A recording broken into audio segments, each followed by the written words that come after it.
Henry's sneeze.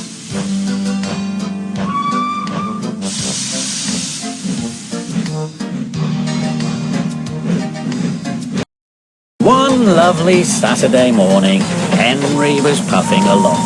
The sun shone, the fields were green, the birds sang. Henry had plenty of steam in his boiler, and he was feeling happy. I feel so well, I feel so well, he sang.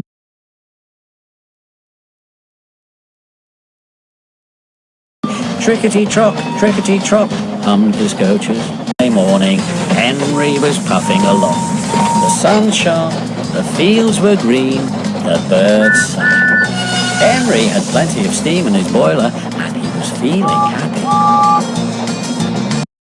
I feel so well, I feel so well, he sang. Trickety-trot, hummed his coaches. Henry saw some boys on a bridge. Beep, beep, hello, he whistled cheerfully. Beep, beep, beep, he called the next moment. Oh, ooh! But the boys didn't wave and take his number. They dropped stones on him instead. They were silly, stupid boys who thought it would be fun to drop stones down his funnel. Some of the stones hit Henry's boiler and spoiled his paint. One hit the fireman on the head as he was shoveling coal, and others broke the carriage windows. It's a shame, hissed Henry. They've broken our glass, sobbed the coaches. His driver opened the first aid box, bandaged the fireman's head, and planned what he was going to do. They stopped the train, and the guard asked if any of the passengers were hurt. No one was hurt, but everyone was cross. They saw the fireman's bumped head and told him what to do for it, and they looked at Henry's paint. Call the police, they shouted angrily. No, said the driver, leave it to Henry and me. We'll teach those lads a lesson. What will you do? They asked. Can you keep a secret? Yes, they all said. Well then, said the driver, Henry is going to sneeze at them. What? Cried all the passengers. The driver laughed. Henry draws air in through his fire and puffs it out with smoke and steam. When he puffs hard, the air blows ashes from his fire into his smoke box, and these ashes sometimes prevent him from puffing properly. When your nose is blocked, you sometimes sneeze. If Henry's smoke box is blocked, I can make air and steam blow the ashes out through his funnel. We will do it at the bridge and startle those boys. Henry puffed on to the terminus where he had a rest.